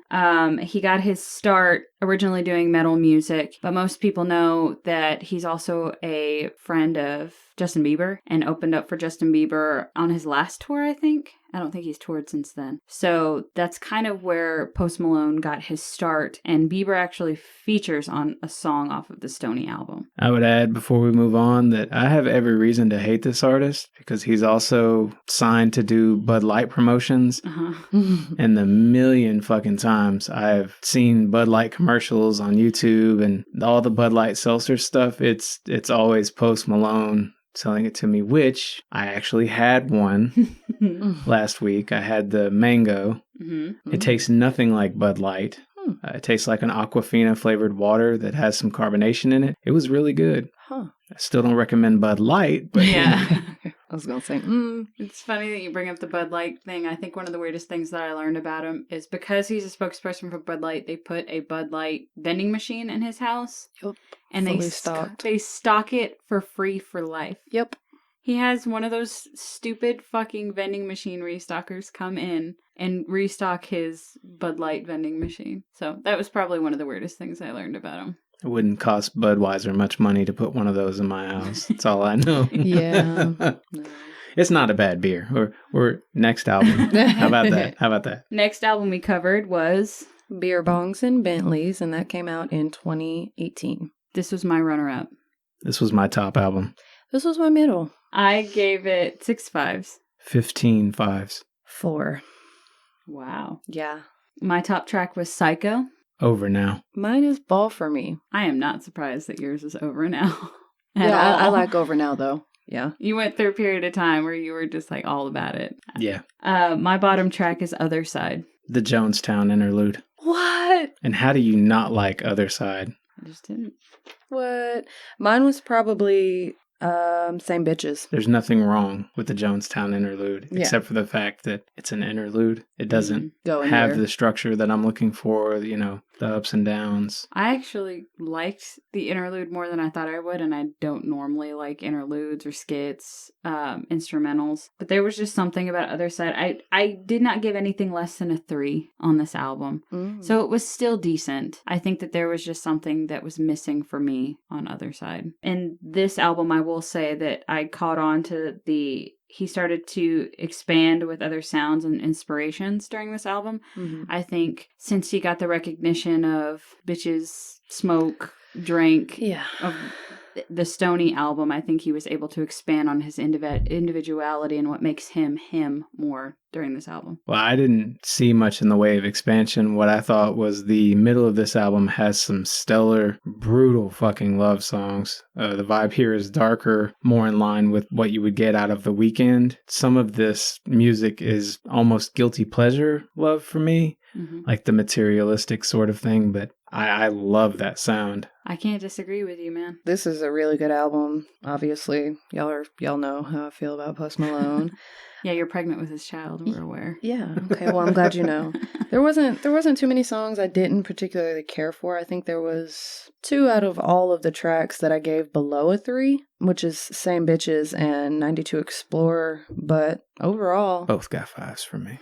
and they got a 1 and a 2. But I'm surprised you gave out 1s. You know I'm not biased. You know what's strange to me? Maybe it's not strange, I don't know. But you love this artist. Yeah. Right?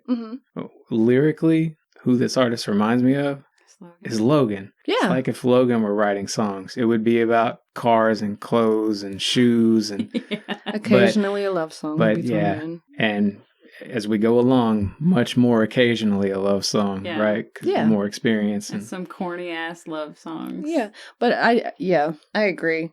When Logan would sit down and rap and do stupid shit, I loved it. Yeah. I loved it, but he still does it. It's just less frequent. Yeah. And that is definitely a compliment if you're listening, Logan. Yes, that's a compliment. Keep doing your little bullshit raps. I love it. Moving, you seem like you love it. Moving on to our next album that we covered, Hollywood's Bleeding from 2019. This was my top album. Middle. This was my top album. I gave it 8 5s. 14. Jesus, I gave it 5. My top track was Goodbyes. 1,000 Bad Times. Mine was also 1,000 Bad Times. And my bottom track was On the Road. Internet. I thought it needed tighter structure. Otherwise, it's a good song. I agree, but my least favorite was I Know. I said that I thought that this album was a more cohesive product that makes use of more collabs. His Rolodex of artists definitely got a lot larger at this time, and he took full use of it. Yeah, leaving the interlude out of this one made it a much more consistently listenable LP. There's not enough good that I can say. I don't feel a lot of difference about these 3 albums. I would listen to any and all of them. That first one has, a little bit rougher stuff spread out. Aren't as many love songs. But if anyone could write a song about nothing that I really care about and get a 5 out of me, it's going to be Post Malone. What would you say is Posty's weirdest track? I don't know that I can't say he has a weirdest track because he's fucking weird. So everything. Yeah. To an extent. Yeah. Before we get too far, do you know how he came up with his name? He came up with his name by typing it into an internet rap name generator. Oh. And that's how he picked his name. Fancy. I dig it. So that's the route I would take. What was your weirdest track by Post Malone? For me, it was Allergic. Keep in mind, I really love this song, but it was more popish than most of his other stuff. Brighter. And that last album does have brighter moments in it. So if you're looking for something that's a little closer to happy or even just mainstream popular music, I think Hollywood's Bleeding is going to be your album. You? I picked Other Side, and my reasoning behind it, I didn't list earlier, but it's chaotic beats. I apparently didn't dig too much on that. That would be in probably my top 5 Post Malone songs, too. Okay. All right. We're learning about each other. What would you say is his best title? Zach and Codeine. That was probably my top 3. I almost chose it. Yeah. That is Zach and Codeine always reminds me of Zach and Cody. I like both of them. Sweet Life, Zach and Cody. Yeah. Disney Channel. Yeah, okay. They're hot, by the way. They're children, Alyssa. They're not children. They're my age.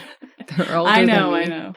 Shane, what's yours? Broken Whiskey Glass. I love that title. I think it's really indicative of what he's doing. Mm-hmm. So I really wish that song itself was a little stronger, but great title. Yeah. There are a lot that I could have chosen, but I ended up going with Hollywood's Bleeding. It's just different. Never heard it. Never heard really a variation of it. What would you say his worst title is, and what would you have used instead?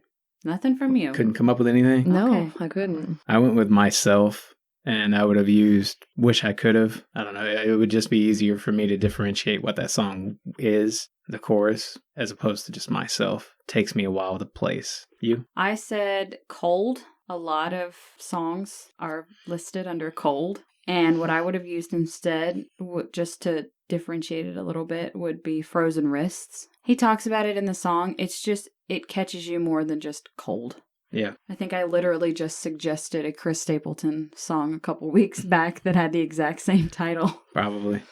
What would you say his strongest element is? Probably the fact that he can go from different genre to different genre whenever.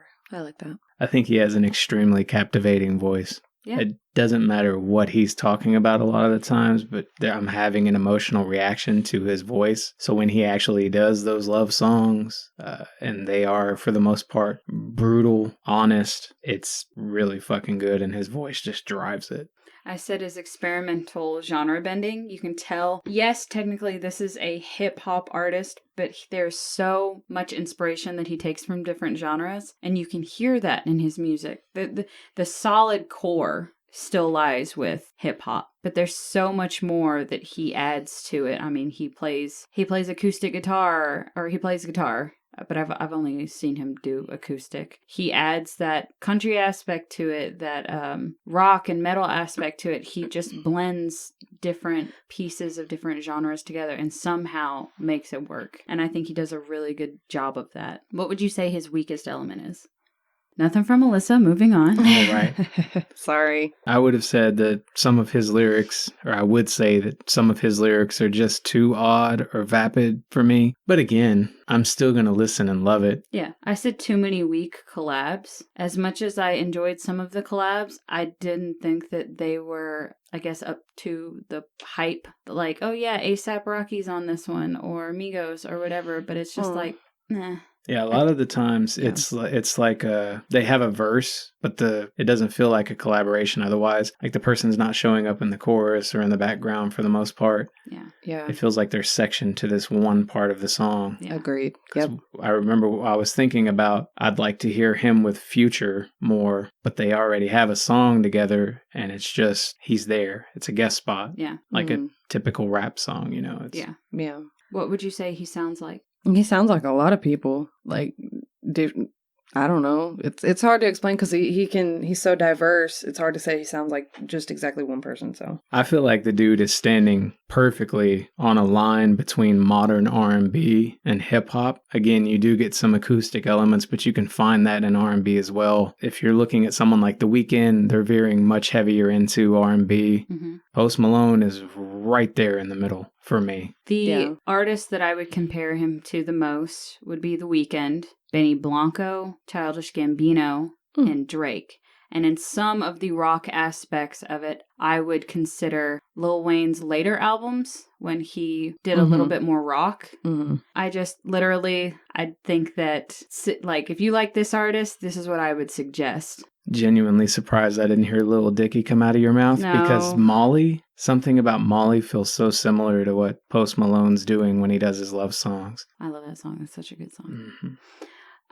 When to listen and how does the music make you feel? I listen to Post Malone 24/7 all day at work when I'm rolling cakes, and his music makes me feel relatable as fuck. Okay. Yeah. Does anybody else just want to hang out with him? Yeah. He seems so down to earth. I mean, yeah, I know he raps a lot about like, oh, I got all this money and bitches. And, I just feel like he's cool. but he seems like such a cool dude. Yeah. Okay. No. I don't know. I just... So yeah, it's going to seem really strange or self-centered, but a lot of the time when I'm listening to his music, it feels like I'm looking in a mirror okay. vocally. Like, Yeah. especially when we're in the love song sort of stuff, and the way you want to feel when you're just driving around, like on the highways at night when there's not many people out, AC's blasting or the windows down. This is exactly the kind of mood that I'm looking for. Yeah. So yeah, hang out with him. Sure, it'd be like alone time with myself, I think. So was that your answer as to when you would listen? I would listen when I need to feel so much that I'm numb to it. Best way I could describe it. And it makes me feel, I wrote, like myself, chill but kind of sad deep down. Oh. Okay. Oh. I would listen when I'm needing to let go, and how the music makes me feel is like a breeze going over my whole body. She loves to get wind in there. If the music make her feel like wind, she's giving it fives.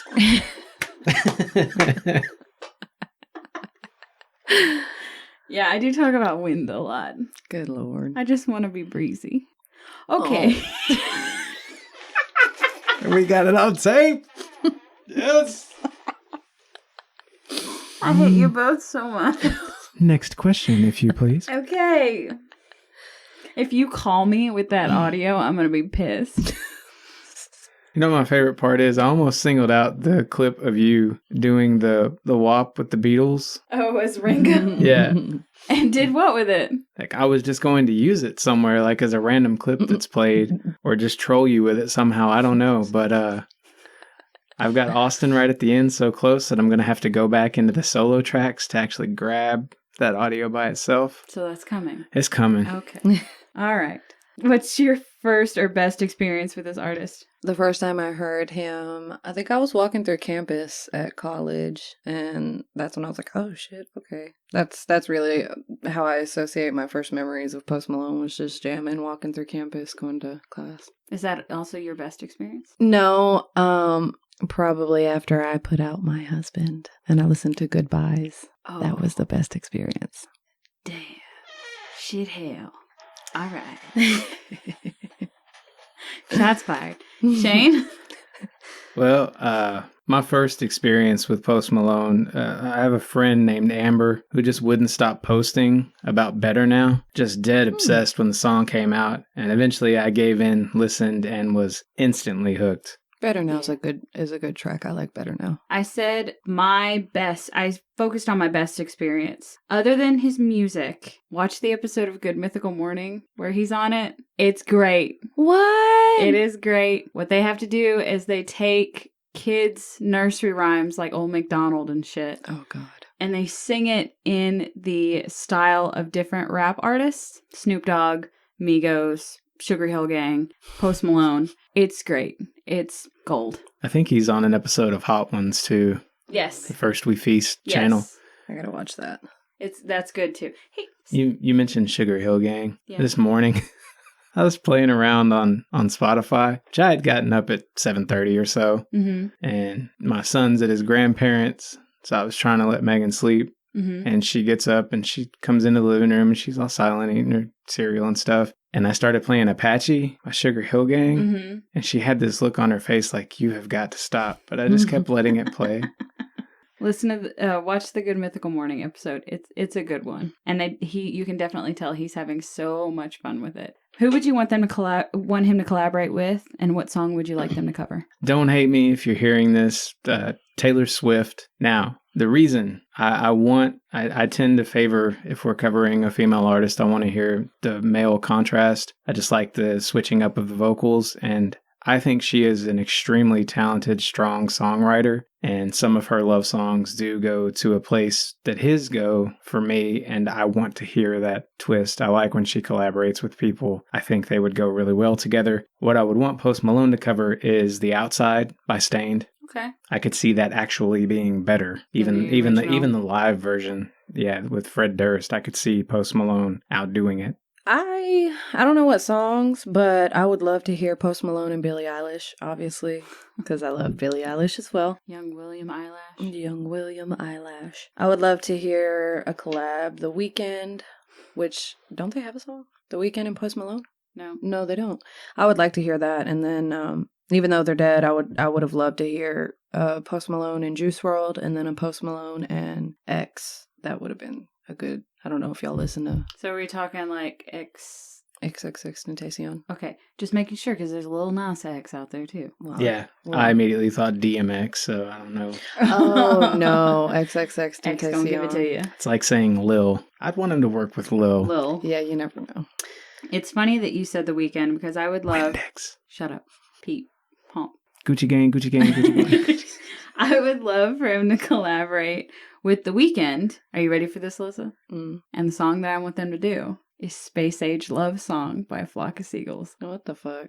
She's very impressed with herself right now. She's I waiting see. on it. She's waiting on the You know that song? cheerleaders to come. Cheer for her Yeah. something, do the a little song. dance. It's the song from Kicking It Old School at the very end. It's been a minute since I've seen that, honestly. What is kicking it old school? It's that Don't movie. don't waste your time with it, Shane. You won't like it. Yeah, you. Okay. It's a totally Logan movie. Yeah, it's stupid funny. It's Jamie Kennedy, and he loses he gets put in a coma when he's a kid. Him and his friends are breakdancing. He flips off the back of the stage, puts himself in a coma, wakes up like 30 years later, and realizes that he's not in the 80s anymore. I know what this is now. Yeah, and Yeah. he still wants to breakdance. All you had to say was Jamie Kennedy, and I'm. Yeah. Gotcha. Logan loves this movie. Anyway, it's a song that plays at the end of that. That's where I heard it for the first time, and I really, really liked it. So anyway, I just think it would be a good collab. If we catch any weird stuff in the show that I can't get out of the background, listeners, if you're just wondering, people aren't farting around us. They're just It's our chairs. they're moving in these leather chairs. Sorry. Maybe we are farting. You'll never know. Fucking might be. What makes Post Malone seem unique? His voice and his diverseness.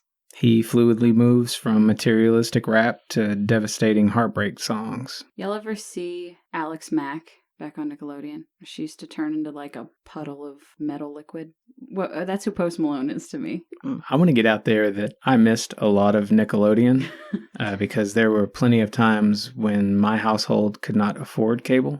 Okay. So, Sore subject to bring up. no, I missed a lot of it. And Alyssa, you were too young, so I know you don't remember. I was kind of just hoping Shane knew what I was talking about.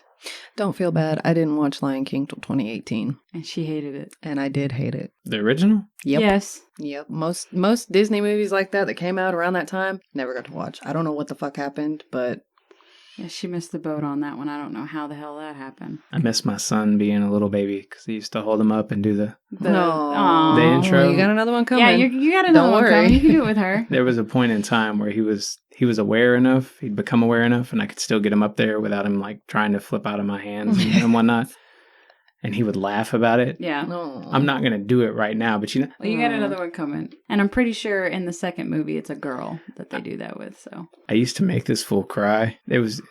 He's got things about sounds. The vacuum cleaner, he's not a fan, just Yes. like me. Mm-hmm. But he's scared of it. It's one of the only sounds he's still scared of. But I remember if you'd make like a cleaner turkey thing? gobble noise, Aw. this dude used to cry. Or if you'd sing like opera, Yeah. like the Figaro sort of thing, that used to make him cry. Oh, I'm going to fuck with That's him so adorable. hard. He doesn't do it anymore. It just... Dang it, I should have been around more when he was younger. It was just something we discovered every now and then as you're just talking to them or making random noises or, Mm-hmm. try to tell them what certain animals are. Or, I don't know. I'm an idiot. I sing stupid stuff around the house. We'd figure this out. It wasn't like I just cruelly watch me you'd be make this baby He'd be cry. sleeping in his crib and you'd pop your head in and do a turkey noise just to keep him in check. What's up? Do we have all our answers out here? No, how Post Malone is unique to me is his vocals and experimentation. I've said that. Moving on, how could this artist be most successful in the future? I would like to see some more collabs with, like, I would like to hear him try to go into, like, a jazz. Oh, Yeah, I want to hear Ooh. him get in with different Ooh. genres that he hasn't really dove into yet. I want to know what that sounds like. In his grunge, you kind of hear it a little bit, but I want to hear him get really you into want to it. hear him get dirty. Get real Get dirty. real dirty. Yeah. Please edit that out. No, keep it. Hell no. Shane, what about you? I think to be most successful, he should keep his current sound style, keep writing love songs, because that's going to make you many, many millions of dollars. Love songs always do it. Continue to make music, period. You could shit in a can and I probably would love it. I told your wife I told your wife she could fart in a microphone and it would be gold. I don't know if she told you that. No.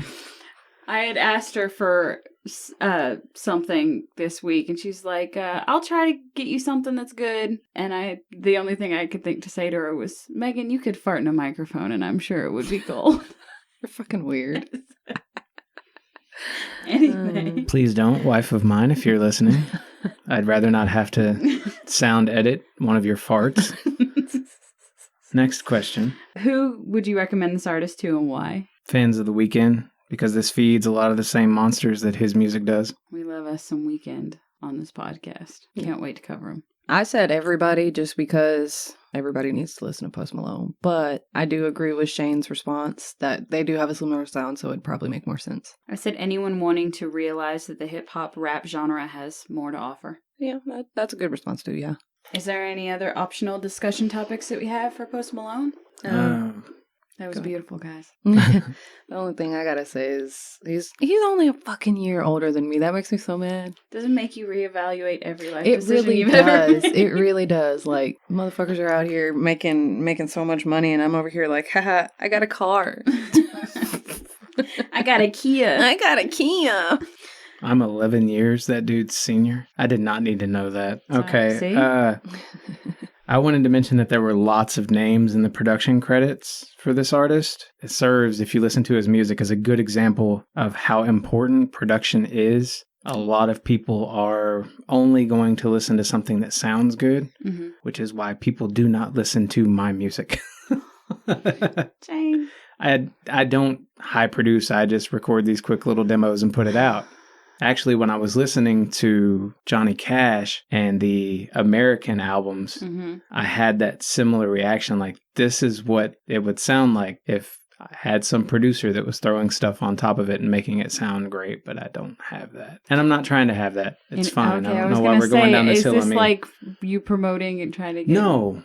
I was trying to say, instead of throwing someone else under the bus, that if you want to hear badly produced music, listen to my music and then realize how important it is to have this level of production value in what you do. It can turn an ordinary sounding song. Listen to his lyrics. What is he talking about for the most part? You're not going to get much out of it if it's on like a weak beat or a half-ass instrumental. Eminem could do just about anything he wanted on top of a shitty instrumental and it would sound great. Like he could have no music at all. Like he could fart in a microphone. Yes, but production matters here. Another thing I'd like to add is I think that the best track for a music video game would probably be Jonestown. Interlude. Yeah, I just think that would be cool in like Black Ops or something. I don't know. I get that. Yeah. You and your damn Black Ops. I fucking love Black Ops. I still haven't bought it though for my fucking game. Bought a console, didn't buy the game yet. With that being said, who was your winner for the week? Mine was Post Malone, duh. Post Malone. Johnny Cash had 7 5s. Post Malone had 38. But if I extrapolated that up to 5 albums, it would have been 7 5s to 63 5s. This is a great artist. Post Malone also won it for me. I gave him 18 5s, whereas I only gave Cash 8. And the point difference, I gave Post Malone a 3.9 and Johnny Cash a 3.3. So, it's unanimous. Posty. Malone. Posty is the winner as always. Posty is the mosty. I will edit that out. Damn it. Thank you. I try. Today, Junior. Moving on to the next half of our guest questions. Alyssa, what's your guilty pleasure artist? Nickelback. Fuck you haters. I love me some Nickelback. We like Nickelback here. We don't understand why people hate them, correct? I don't either. Why are y'all looking at me for confirmation? Because We're trying to you see like it. Nickelback. I love Nickelback, yes. Okay, that's what I'm saying, is we don't understand why Nickelback gets so much hate. I don't get that. It just becomes a thing, I think, for people to latch on to, and then they continue doing it because it's popular with other people. I actually saw Billy Corgan from the Smashing Pumpkins give an interview recently where he talked about how ridiculous he thought this was, that group actually does produce very solidly written songs, relatable, they're catchy. I don't get it. Do not get me to lying. I understand getting tired of that sound from that era, but of all the bands to single out, do you just land on Nickelback because they were the most popular? Yeah. Maybe it's his ramen hair. I don't know. Do you know he's married to Avril Lavigne? Really? Yep. Wow. I didn't know that. Yeah. Avril Lavigne used to be with the dude from Blink-182. Good What? Charlotte. Yeah, I was about to say Good Benji. Charlotte. Yes, it is. Wasn't it? Nope. No. Nicole Richie was with Benji, and Cameron Diaz is with Benji. Nicole Richie's with the other one. I'm thinking of Hillary Duff or somebody. Okay. Golly, This is why I don't talk about this sort of thing. Tangents. Anyway, bonus question. Do you have a favorite Nickelback song? Photograph. That's a good one. Obviously. I was just curious. Oh, okay. What artist do you refuse to listen to? Taylor Swift. I don't like her, but I don't know if it's from her early. I haven't listened to her, like her folklore or anything like that. So this is based off She's of. got some shit to show you. I'm sure. This is based off of an old bias I used to have. I just didn't care for the we were real young. I played out. And Kanye West, I try not to listen to his shit just because the arrogance of that man. I love Kanye as an artist, like a musical artist. I just don't care for him. The only song I think I actually like by Kanye is that song that features Kim Kardashian, and that's Barely. Bound to? Yes. Watch the Seth Rogen and James James Franco video, not the original. That's the better version. That is the better version. What's your favorite music video? Is it the Bound to music video? No, my favorite music video is Hysteria by Def Leppard. It's either that or Anaconda for obvious reasons. Dead ass. Tell me the obvious reasons. I'm curious. Them big ol' asses everywhere. I like them big ol' asses. Do you find that asses can be too big? Yes, I do. Okay. I do. Do you? Yes. Okay. Yeah. And I am someone who also prefers ass to the other parts. Sometimes it's just way too large. I've seen some big butts. Well, I mean, also, you can't really do too much with a big old booty. I'm just saying. And it's not about actual size. I'm not talking like if you've got a watermelon and then you've got like a much larger watermelon. You know what I mean? Like it's about in relation to the shape and the size of the person. Mm-hmm. Yes. Like this giant ass with this teeny tiny waist. Yeah, I don't like them booties where girls are so small. If they stand up straight, you can put a tray on their ass. Like no, it looks that's too much. photoshopped. Yes. For them Do you photoshopped booties. Do you like the implant stuff? I don't mind it. To each his own, however you want to look, as long as it's not like you see those girls walking around with them big old. Have you experienced the difference between the real and the fake? Yes. Okay. Yes. It's definitely, I worked with a girl. Okay. I'm questioning everything now. No, this was in Corsicana. Okay. It's yeah. Stop being so judgy, Ray. I'm not. I just had a look and she's like reassured me. No, yeah. We like women. We're going to have this conversation. We like ugly women. Hey. No, I don't like ugly women. I'm very, very, very picky about my women. But yeah, there's a big difference. Moving on from the booties, what's your favorite live album? I wasn't sure on this one, but I remember watching Pink's live album where she's in like she's flying. They have her in a harness and she's acrobat show. I love that. That was so aesthetically pleasing. I liked watching her fly around and still be able to hit the notes that she needed to. She did good. She's a hell of a performer. Yeah, she is. I like Pink. Yeah. What makes for a bad musician? Bad lyrics, repetitiveness. Like I can understand a little bit of repetitiveness, but like if you get what I'm saying, too much repetitiveness is awful. Bad lyrics, bullshit. Like if they rap about the same shit in every fucking song, I can. And a bad beat, I guess. If they can't make beats right, it ain't for me. Know what you're doing. Pretty much. Got it. That concludes our guest questions. Jason Derulo. Would you like to list your top 5 songs that remind you of Alyssa? We'll go back and forth. You want to go back and forth? Yeah, let's go. All right, let's do that. My first pick here is Popcorn Frog by MC Chris, for obvious reasons. Her nickname is Frog, and I can't hear this without thinking of Alyssa. Yeah. Rock on. My next pick is Stupid Ho by Nicki Minaj. Yeah. She went through a period of time to where Nicki was queen. Mm-hmm. She had the perfume, posters. I think at one point she had a necklace, and I think it was the Barbie necklace that Nicki had. Yep, I did. Can't hear Nicki Minaj without thinking of Alyssa.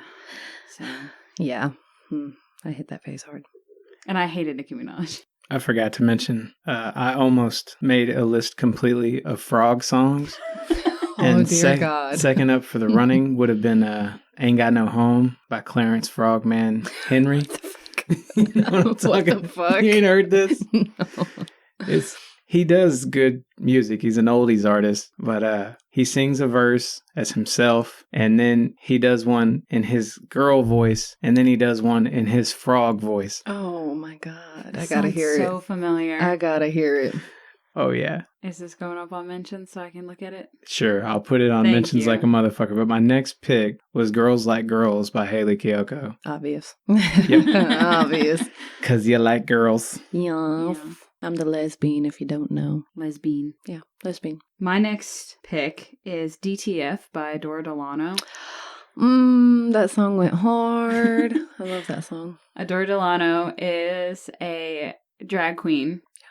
I found out about Adore from Drag Race, obviously, because she's a fucking Libra like me. And I found out that Adore Delano makes music. And Shane showed me DTF, which he put in his... Whatever that flick was with a I can't remember the name of it. I have the dude album. from Greece and It's John Travolta and Oh my god. Jamie Lee Curtis the Yes. workout. and Yep. the workout. All intense and shit. So uncomfortable. Anyway, Shane put that scene that I showed him to this song. And I found out later that Alyssa loved this song, which I really like this song too, but I can't listen to it without thinking of you. Delano's got another song on that album called Adore You. Mm-hmm. I really like that one. That's a good song. Shane? Oh, I'm sorry. Next up for me is It's All Coming Back to Me Now by Celine Dion, because this was the #1 song the week you were born. Aww. I originally was going to go with the year you were born, but the #1 song that year was Macarena Oh. by Los Del Mar. Cool. But It's All Coming Back to Me Now is a Celine Dion song that was written by Jim Steinman, who is the person that wrote Meatloaf's music, Oh, okay. Really? which is why you'll Huh. catch that vibe if you're listening. I Yeah. didn't know that. Yeah, that makes sense though. It's all coming back to me now. I like that song. That's a good song. My next pick is Ocean Eyes by Billie Eilish, young William Eyelash. I love that song. You can't see her, but my sister has always been blessed with blue eyes that she got from our grandmother. I'm over here with doo-doo eyes. So Alyssa was always blessed with the blue eyes, blonde hair, and I'm over here with doo-doo eyes and doo-doo hair. Dude. She has a nickname now. She finally Doo-doo has eyes. a nickname. It's Doo-doo fucking eyes. doo-doo eyes. Right on. So she's the first person I ever really, aside from our grandmother, she's the only person that I had ever known with blue eyes, and they were the brightest blue eyes you ever did see. Now they're more of a gray, but it's still there. I lost my sparkle. I grew up. That's what happened. Wow. But Got real dark. it's by one of your favorite artists, and it just makes sense that this song would remind me of you. Good choice. Good choice. Next up for me is Let's Go Crazy by Prince, because when we were trying to compile the music for our wedding reception, this is what you recommended, and we did wind up using it, and it was a good time. Yeah. So I appreciate that recommendation. Yeah. I hadn't actually heard that song before you recommended it. Really? That's how out of touch I am with a lot of popular music, yes. Wow. We love Purple Rain. Yes, we do. My next pick is Watermelon Sugar by Harry Styles. Dear God. Because I love this song and you hate this song. And I catch myself singing it all the time at fucking work. I'll be like, watermelon sugar. Yeah. And I'm like, I don't even know the rest of the song. Yeah. So that's the only reason why it makes this list, is just to thoroughly piss you off. Yeah. Makes So. sense. Shane? Oh, I'm sorry. I was over here thinking about Falling by Harry Styles. Oh, Yeah, know that song? No. no. Yeah, it's very sad. Don't listen to it because you'll end up like me. Very sad. Sad. My final pick is Adore You by Miley Cyrus. Oh. And the reason being that when I think of Miley Cyrus personality comparison, you come to mind. Very powerful, very, I don't know. I get what you're saying. Thank you. Yes. Thank you. My last pick is 1-800-273-8255 by Logic, Alessia Cara, and Khalid. As someone that regularly deals with her own mental health, you have always continued to be an advocate for mental health awareness and continues to learn how to positively cope and live with your own issues. You have always been a fighter, and even though some days you might not want to, getting to watch you grow as a person will always remain one of the greatest highlights of getting to be your sister, because you refuse to forget the sunshine, even though the storm feels unending. You're so sweet. Shut Were you up. trying to make me cry? Yes, that's what I do. Well, I'm on medicine now. I don't do that anymore. I remembered where I was going earlier before I got off on a tangent about personality and physical looks. It was Rayburn mentioned it when we were covering Blondie. Wasn't it Blondie? I'm sure. What did Miley Cyrus cover? She did call me. Oh, no, Heart of Glass. Heart of Glass. Thank you. She just covered Heart of Glass. So she recommended the video, saying you had recommended. Phenomenal. It was a fucking fantastic performance. I like Miley. Don't cut your hair in a mullet, please. I'm not doing it. Okay, thank you. I'm not doing it. I'm not cutting my hair ever again. The whole going through phases, but always being balls to the wall yourself, no matter what. I think there's a lot of attitude. Yeah, don't be like me and live in fear. Yeah, we start talking about the simple difference of do you prefer natural or implants, and the look on Rayburn's face like, oh my God. School marm wants to just slap us on the wrist. I'm just thinking about who you're talking about. I was thrown aback. I'm cool. I'm the cool mom. Come on. Well, Anyway. thank y'all. I do appreciate y'all's kind words. Well, it's always a pleasure. Yeah, we appreciate you coming on. I had fun. That was nice. Gotta do it more. Yeah, do it again anytime you want. You pick artists I want to listen to. That's for damn sure. Next time we can cover Def Leppard, or if Young William Eyelash has any more music, or even Hollywood Undead. It might could happen. Yeah. Let's hope for Billie Eilish Or something. Sorry for farting the whole time. That wasn't my chair, though. That was real. This wave of relief came over her when you're like, dude, we're not farting. It's just our chair. She's like, thank God somebody said something. He thinks it's just the chair. Excuse me. Sorry, I had to move my leg in the chair. So let's draw for next week's artist. Let's. I only brought the listener jam jar, so any idea why that might be? I have a guess, but knowing me, I'd probably usually be wrong. Usually, always wrong. Shane, why don't you tell us why we're only drawing one artist? Because when we come back in 2 weeks, we will have Neil Ryan on. Neil Ryan. And he has chosen Chris Isaac. Oh, nice. Yeah. Nice. I know Chris Isaac from Wicked You can Game. take the whole thing if you want. Alrighty. So that's a standout Wicked Game for me. Chris Isaac does that, right? These are thin. Yeah. Jesus, you write tiny. So we have Blake Shelton by Sandra. Recommended by Sandra, Blake Shelton, and Chris Isaac. We're going to be back in 2 weeks with our buddy Neil Ryan, and I'm looking forward to it. Well, my buddy Neil Ryan. He doesn't know you from Are you sure? Adam. Are you sure? You don't know anything. Anyway. What a rude ass. I feel like I know him because I listen to his music. It's an extension of himself, Shane. God. It is. That's pretty normal, too, I think. You want to hang out with Post Malone, for example. You know probably nothing about him or what he's like personally. But you he feel could be like crazy as shit, but you feel like you know him. Yeah. I'm here for it. Well, that's going to do it for this week. Come find us online and let us know what you want to hear next, because it's what you choose to share that ultimately makes your melody unforgettable. And with that, we're gone again until next time. teespring.com/ratedradio. Bye.